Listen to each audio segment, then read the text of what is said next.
Okay, we are recording, and now the next trick is see if I can get the presentation up. I'm going to share screen.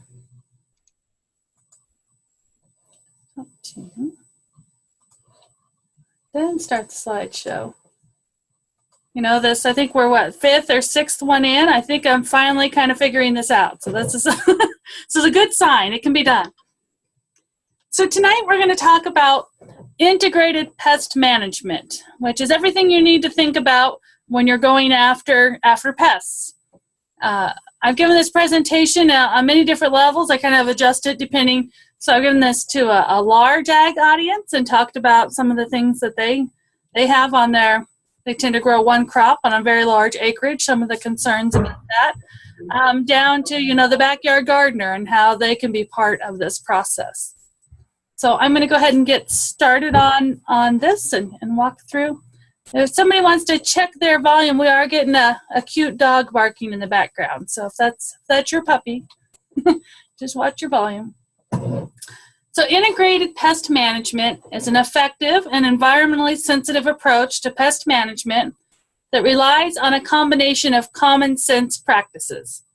So there's several parts of this definition to point out.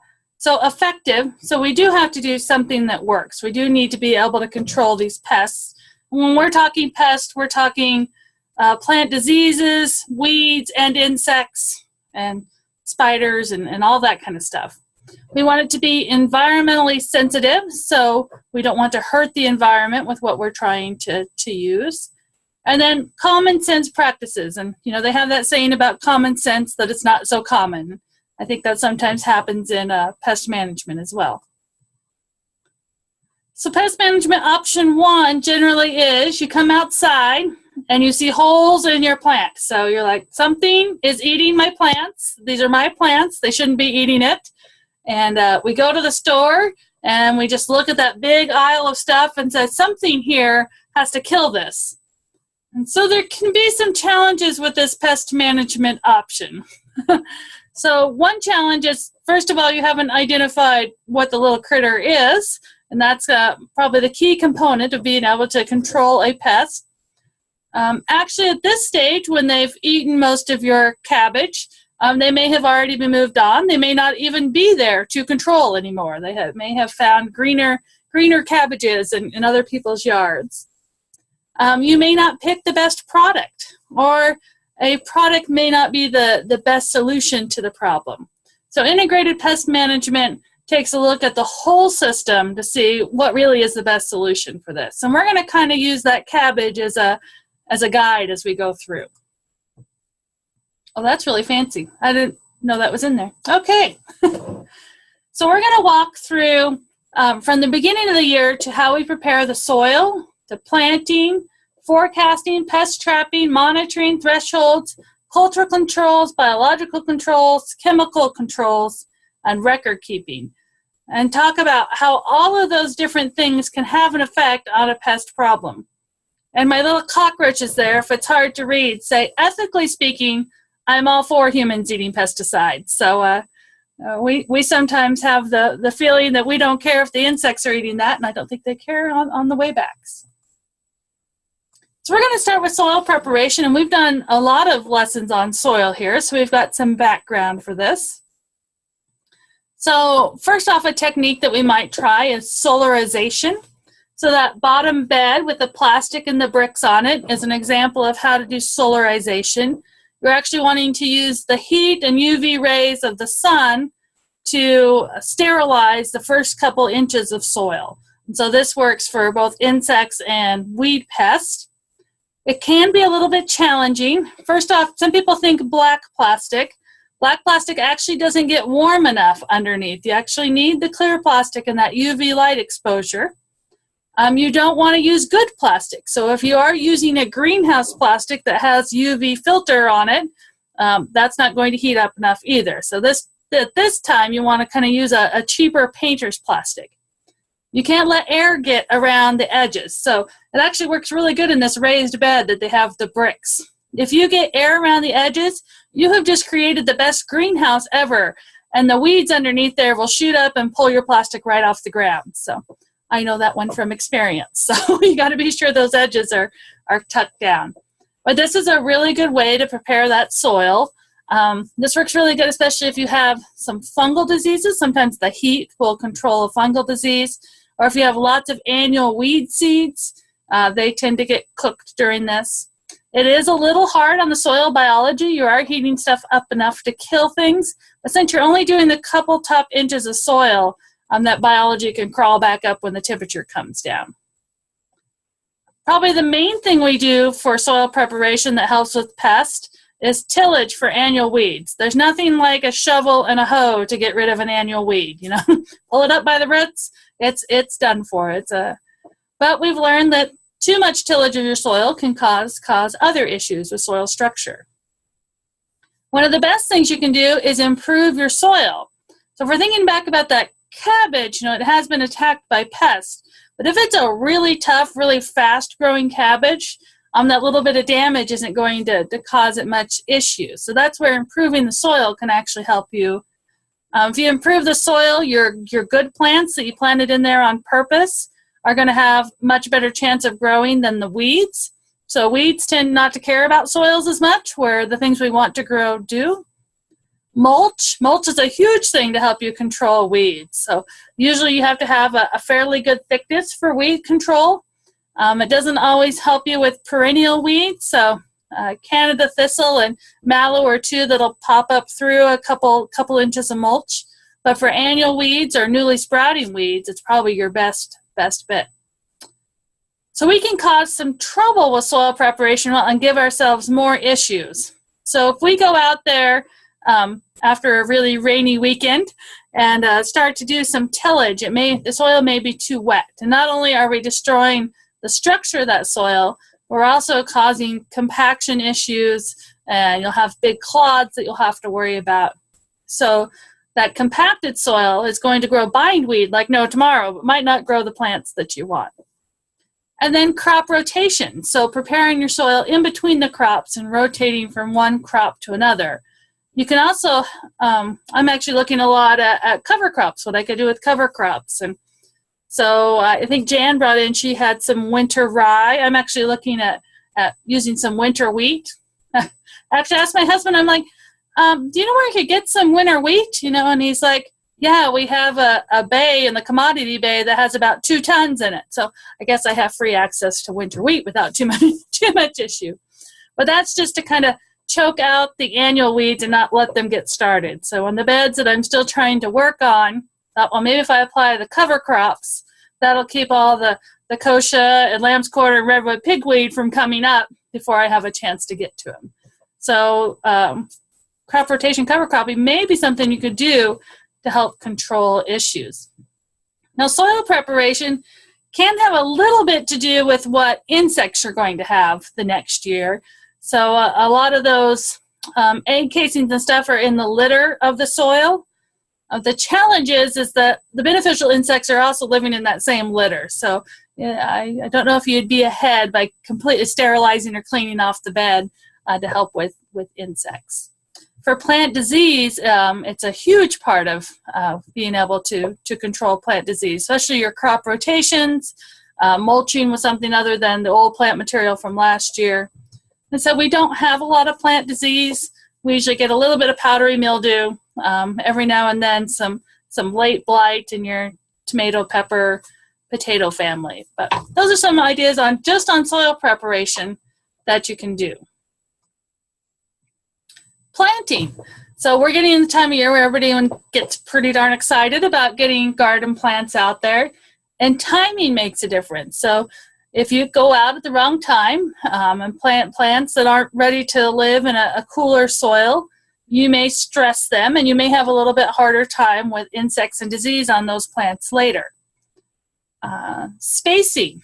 So there's some plants that start out pretty small but get pretty huge. So if we think about a cabbage plant, it starts out as this little seedling, but that thing's going to be, 2 feet wide by the end of the season, depending on the variety you're growing. So we do a lot of intensive gardening where we put things closer together, and that can be advantageous. But on the other hand, the spacing, the more airflow that plant has, the farther it is from another plant of the same species, the the insects will have to travel from one to one, gives you a little space there. We want to start with healthy seedlings. So I've brought home plants that have had powdery mildew on them from a nursery. I've brought home aphids from the nursery. I've brought them, so really watching if you are getting seedlings from somewhere, that they're healthy seedlings and don't have issues that you're bringing home. Variety selection. This is huge in the plant diseases. If you know you've got powdery mildew in your cucumbers, trying to find a cucumber seed or cucumber plant that has a resistance to powdery mildew might help you just avoid that issue altogether. There are some, like variety selection, we were talking about different fruit trees. So some fruit trees have codling moth issues. Others have the peach borer. So, choosing one that, you're willing to fight the pest that comes with them might be handy. One area we haven't really talked about is trap crops. So this is when you purposely grow a crop that's attractive to an insect, and so it all goes to that crop and it leaves your good stuff alone. One example Mike Stanton has taught for us in the past, and he swears by planting your zucchini late. Because if you plant it late, then the squash bugs have already found a zucchini to live on for the year and won't come visit your zucchini. And he swears by that. Depends on how ambitious your squash bugs are in your neighborhood, I guess. Another idea of trap crops is, I'm trying to think did they use? I think it was something in carrots. So they used like a Queen's Anne's lace or something that's in the carrot family, and all the little flea beetles and aphids went after that and left their carrots alone. So you have to find something that's pretty close in the family, but if you can get them to move to that other crop that you don't care if they eat or not, that can save you.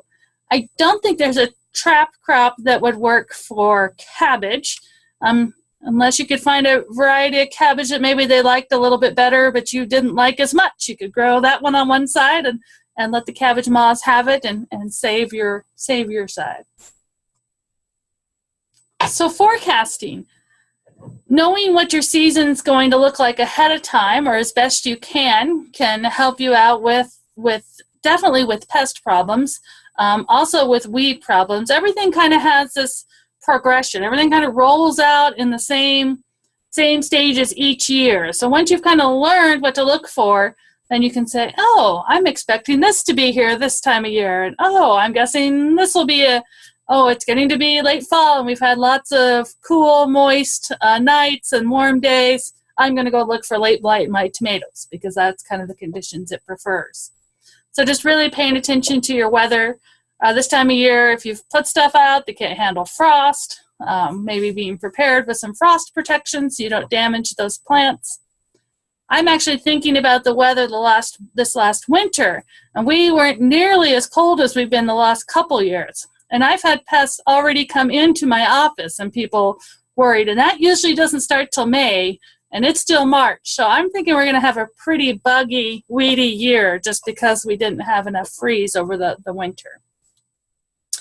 As I said, pest life stages. A lot of pests go through their metamorphosis based on degree days. So that's the number of days that are basically over 80 degrees. And the people that keep track of insects keep track of this for us, and they will send out alerts. And we'll talk about the Pest Alert Network.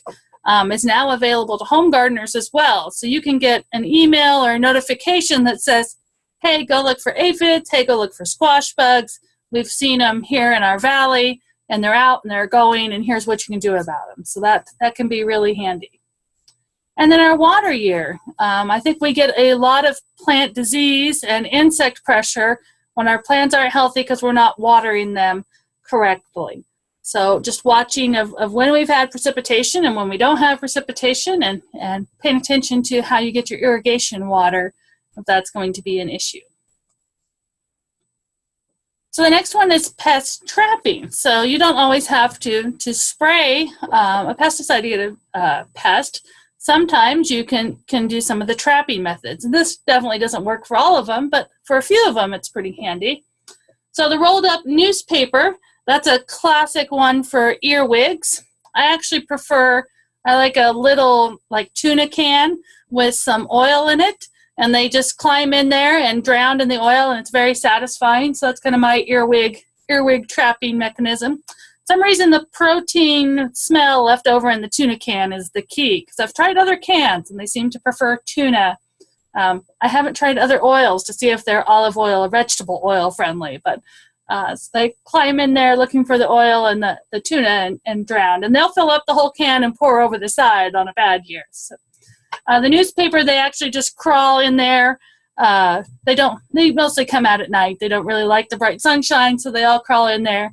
And then you dump them into soapy water or smash them individually, or however you would like to dispose of the earwigs. I don't think you'll have anyone in animal cruelty getting after you about how you dispose of your earwigs. Sticky traps, and I've used these actually in my office. Every now and then when I don't cover my compost bin and we've had fruit in there, we'll get fruit flies flying around the office, and my admin assistant is swatting invisible bugs around her head, and that's when it's time to pull out the sticky traps. I actually bought mine on Amazon. They came in a package of 10 for like $5, and so I'll pull one of those out. They can actually be handy in the garden if something's eating and it's really little and you can't see it, but you'd like to catch it. Sticking up a sticky trap, you can get it to stick to that little yellow goo and then be able to identify it and figure out what it is. Mechanical traps. We notice these mostly if we're going after gophers. So gophers are probably the best way to get them is with a mechanical trap. Trying to think, hornets and wasps. We're trying to find the word. So yellow jackets and wasps can be got with mechanical traps. Flies, if you think the bait traps for flies actually work pretty well. So pest trapping is something that needs to run through your mind when you're thinking about all your different options. So my trap crop picture here is marigolds next to Swiss chard, and that's more of a companion planting. There's a lot of insects that really don't care for the stink of marigolds, so they can be used to keep insects away. So monitoring, and I think in all the pest management strategies, this is the one I think that is key that we miss.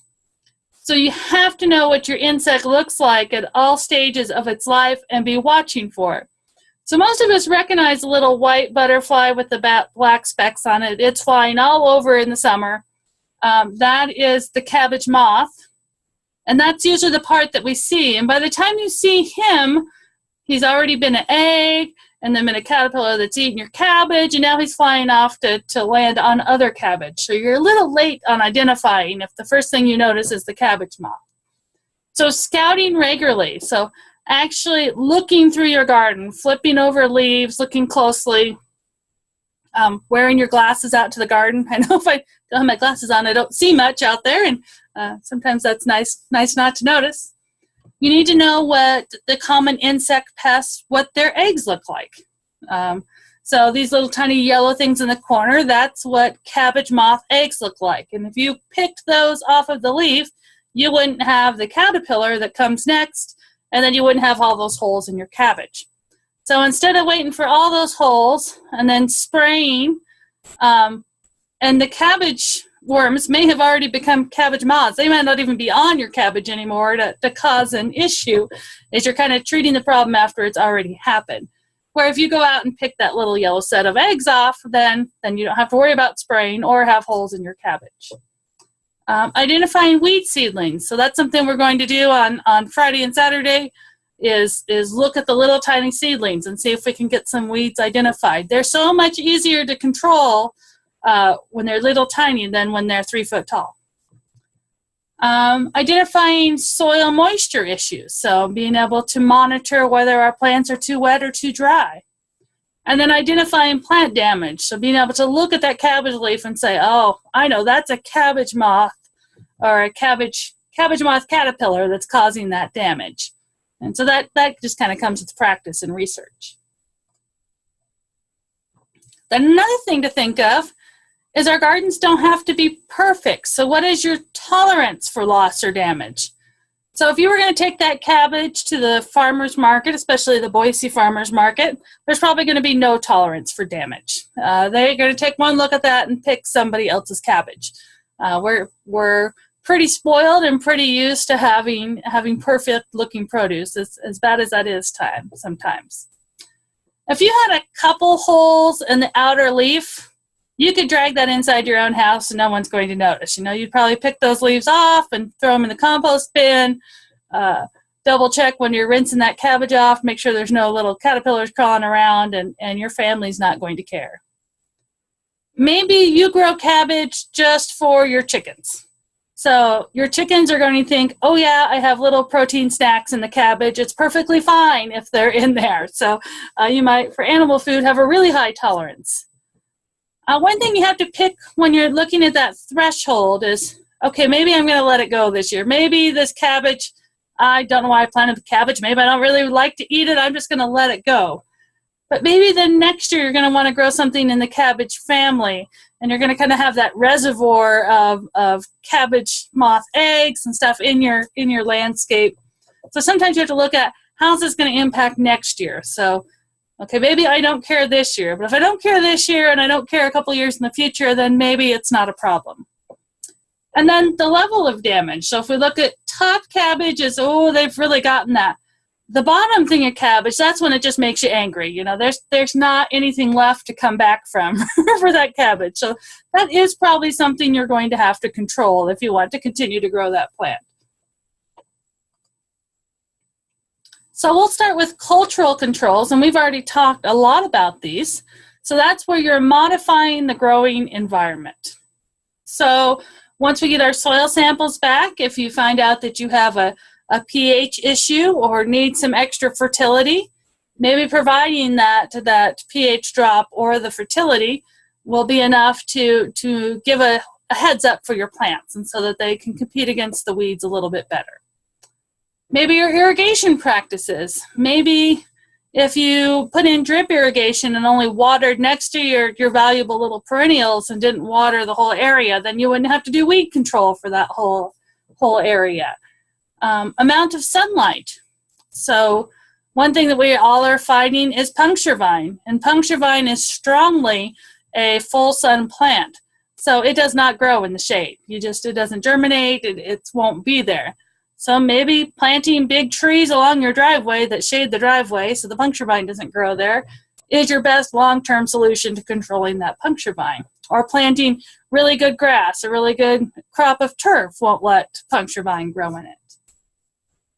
Temperature, so maybe making things warmer or colder depending on what crop you're in will give it a little bit of an advantage. Maybe using an insect barrier. So in the picture we talked about this being frost cloth, but you can also leave it on full time if it's the thinner stuff, and it can be an insect barrier. So if you have that up, the cabbage moths can't get in there to lay eggs. You can't have flea beetles that are in there, or aphids, or leaf miners, so it can maybe, the insects are in the environment, but we're going to keep them out with a cloth.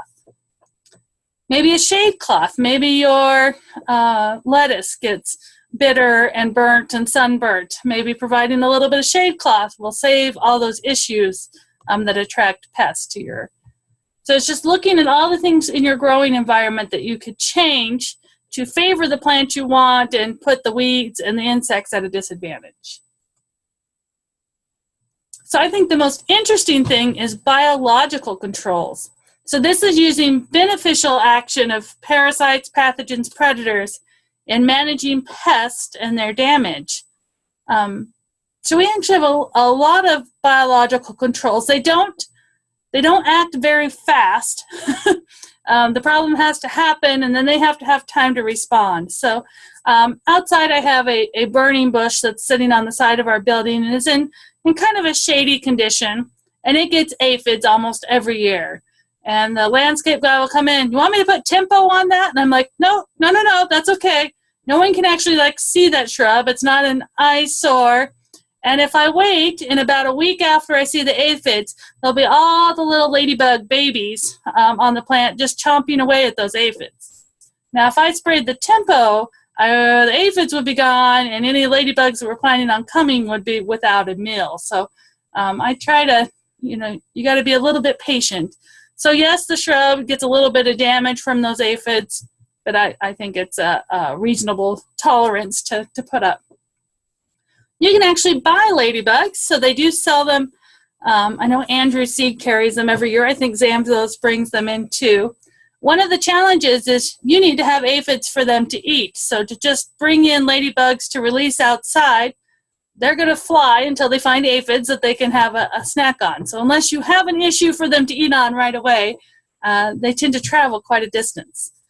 And that way they work really good in greenhouses. If you keep your greenhouse at a moderate temperature, you've kind of got them trapped in there, and they can eat away on the aphids in that closed environment. Some of the other common things, they actually now have all sorts of mites and weevils that will get some of our noxious weeds. So there's a rust that'll affect Canada thistle. There's a little weevil that'll eat the seed heads of yellow star thistle. So they're really trying to find insects and pests and diseases that just tackle the plants that we want them to. Unfortunately, that takes a ton of research and time to find something that's going to just attack the weed and not attack other native species. The other picture there is a wasp laying its eggs in a caterpillar. So it's actually benefiting us by killing the caterpillar and then reproducing. One thing is, I think paper wasps are one of my least favorite insects. It seems like I get stung by them at least once or twice every summer. They build all their little paper wasp nests around the eaves of my house, and then, you're trimming roses or something, and here they come to attack you.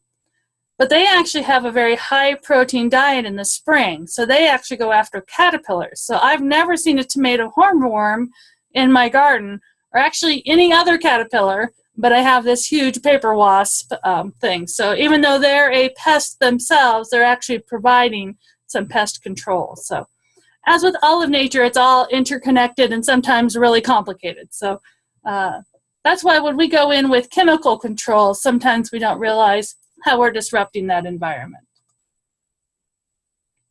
So chemical controls. So if I was going after that cabbage moth caterpillar, I'd probably want to use something low risk and that is made just for caterpillars. And maybe even since it's on a food item, try to find something that's organic or listed. So one thing I found, this is caterpillar killer is what they call it, which sounds evil. But it's actually got Bacillus thuringiensis in it, which is a bacteria that only kills caterpillars. And so that might be a really good choice to put on that particular problem. Once again, you'd have to read the label and make sure it doesn't have withholding before you can eat your crop. So a higher risk thing to choose would be go buy a can of 7. So 7 is a higher risk because it controls all insects and bugs. So it's not going to just get caterpillars, it's going to get everything. And it does have a withhold period for being able to eat it or have it on your vegetables. But when you're looking at chemical controls, trying to find the product that has just what you want, just to kill the caterpillar, just to control this specific species. The more broad you get, the more you're going to risk those pollinators and beneficial insects as well. And we'll talk a whole lot more about this on Friday and Saturday. Another thing that we should do is that we are never going to be done with this job. We're always going to be fighting some pest, some weed, some disease. So record keeping can be really useful because sometimes it's hard to remember from year to year. So this is a way to say, okay, I had trouble with puncture vine on 45 of my 46 acres last year, and this is what I did to control it. And I'm down to only having it on 23 acres of the 45 this year. So I've made all this progress. Where generally we come out the next summer and we're like, I'm still fighting this weed. Why do I even bother? So trying to keep track of the progress you're making. So lots of people will keep a detailed garden journal.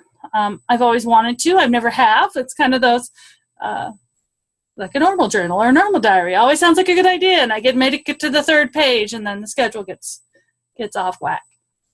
Maybe just marking down on your calendar when you've planted things, when you've made pesticide treatments, when you've transplanted plants, just to kind of keep and see what works and what doesn't work. You could get elaborate and use an Excel spreadsheet. I know Mike Stanton has an Excel spreadsheet for his seed starting list. And it lists germination percentage and how many seeds he has for next year, and notes for whether he liked that plant or didn't like that plant. But we have some technology, maybe just taking pictures on your smartphone. So most of us have fairly unlimited storage, and it's always with us. So snap a couple pictures, and then next year when you're like, I wonder when I first found those squash bugs last year, you can scroll back through and say, oh, look, it was on June 1st is when I saw it. So, we're getting close to that date. Let's see if there's any squash bugs. And then we talked about having a map or a plan of your place at that first class. And this can also be a good place to keep track of where weeds and pests and disease show up. Okay, we're going to do an example together. And I'm trying to think, I'm going to choose number 3. Usually I let the class choose, but, it's getting to be 6 o'clock in the afternoon, so I'm choosing easy for me. I think we've talked about puncture vine and blossom end rot quite a bit, so we're going to move down to this guy, and he is a box elder bug. So we're going to talk about what we can do to control him.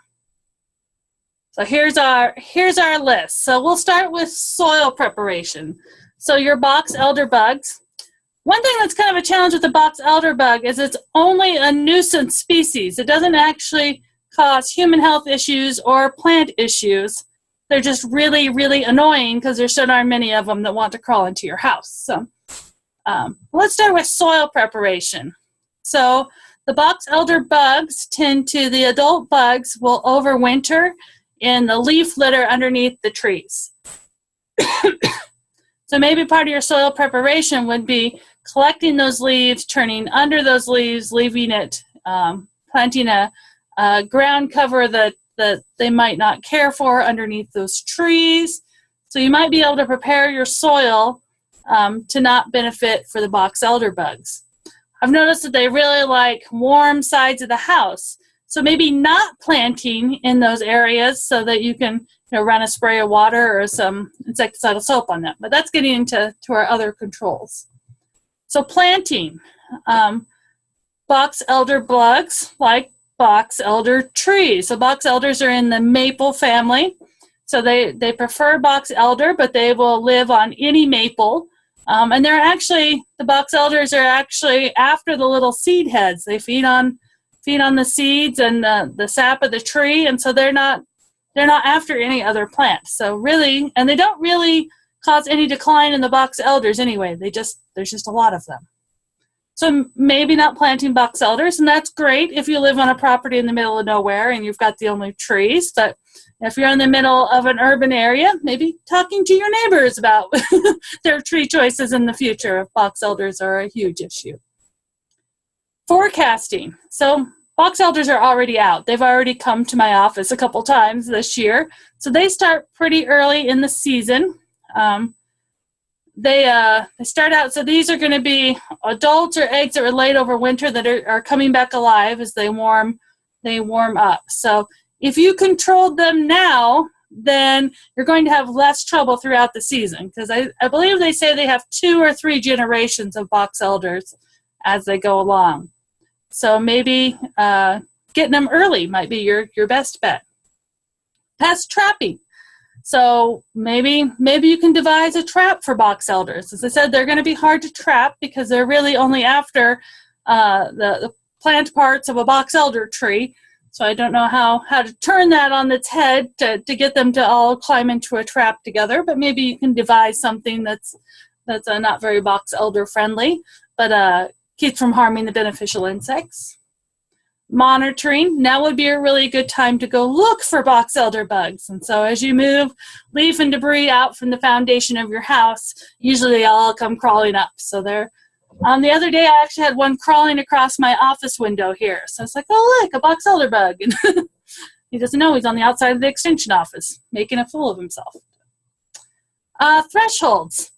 So different people have different thresholds for these nuisance insects. I, for one, if you're not coming in and crawling in my food, I could really care less. I tend to have quite a few spiders around the house, and We always get some flies that come inside living on the dairy. So I think I have an abnormal high threshold for insects in my environment.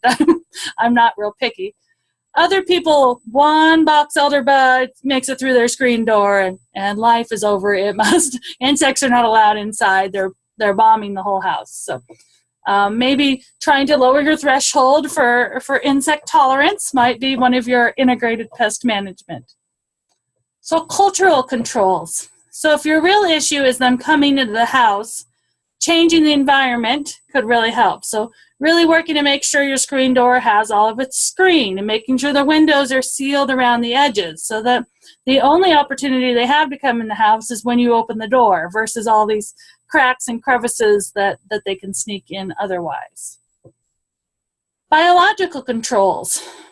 Other than the occasional bird eating a box elder bug, I don't know, and I think that's the reason they're so bad, is there's not a lot of things in the environment that like to eat the box elder bugs.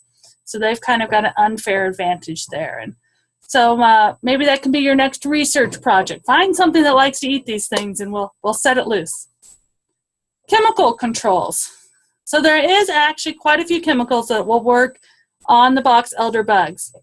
One of the issues we had when they first started showing up, they haven't been a nuisance bug for very long. They've really ramped up in numbers over the last couple of years, is that they weren't on any labels. So if you get a new insect into your area, you can't find a pesticide label that has a box elder bug as one of the listed species. And then you're not supposed to technically apply it if that bug does not show up on your species. They do have some workarounds that if it's in the correct environment or crop and it's in a similar bug family to something else, you can make some exceptions and still be considered following the label. But basically, we really want to see box elder bug listed on the label before we use a chemical control. People have had good luck with boundary sprays. So these are usually originally designed to kind of keep ants out of the house, but spraying your foundation with a boundary spray. Insecticidal soap works good on them when they're young, so that's an organic product that suffocates them. So if you've got a whole side of your house is box elder bugs, you can take the insecticidal soap.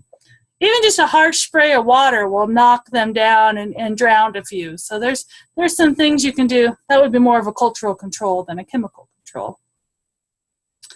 And then record keeping, keeping track of where you saw them last year and trying to change that environment in those areas where they first popped up in the spring might be a viable option.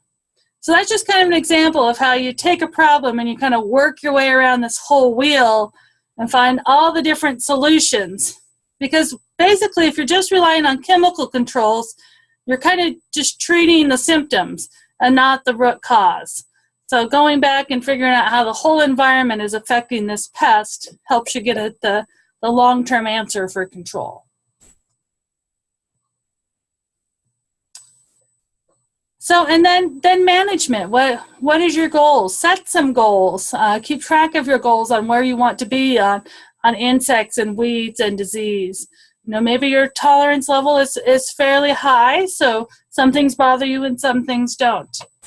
Once again, I just had to throw in some beautiful pictures of well-managed landscapes. The one on the left, gigantic, if you can imagine all the complexity and insects and disease and pests that they have to deal with in this environment. And it'd be great to have that much land, but with a full-time job, maybe not real successful. So maybe just a container with, multiple things in it where it's a closed system and you've only got so much to worry about might be an easier management goal. So keeping yourself in line with what you can actually handle and manage. That's really what I'm struggling with at the moment. I did my great tour of all the ugly stuff at my house last week. If you've missed that video, it's out on YouTube. You can go look and tour around my not so pretty garden at the moment. But I'm just looking, I've got way too much to manage for the time that I have. So trying to find, so I don't have all these pest and bug issues. What can I do this time in the season to help myself out so that it's less work during the year? Okay, that's what I have for you. I'll go ahead and unshare this. And if anybody's got questions, feel free to turn on your mic or type it in the chat box. And I will be around. We actually are done early. I must have been a fast talker because this is usually an hour-long presentation. But usually when I'm giving it live, everyone stops and asks me all sorts of questions. So sure makes it go faster when I'm blabbing to myself. Okay, well, thank you for coming, and I will see you on Friday. I will send you a reminder and a list.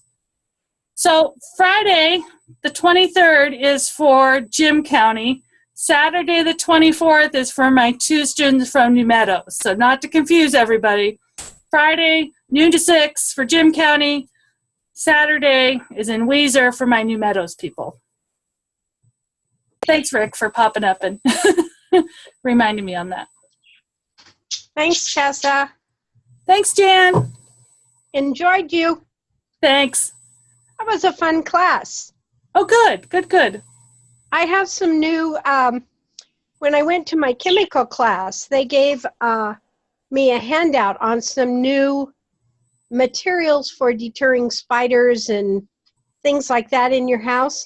I'll bring a sample to our meeting on Friday. But they use essential oils. Oh, fancy.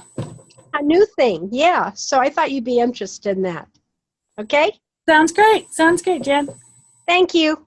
Thanks. Night. Good night. Good night. So Rick is saying that he uses oils for pests as well in chat. So that's good to hear. Good to hear. You can grow your own pesticides. That works great.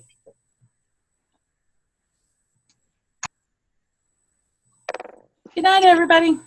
If you know what works, then yeah, you can try. I mean, essential oils, they're there. Yeah, might as well give it a try. Beats pesticides.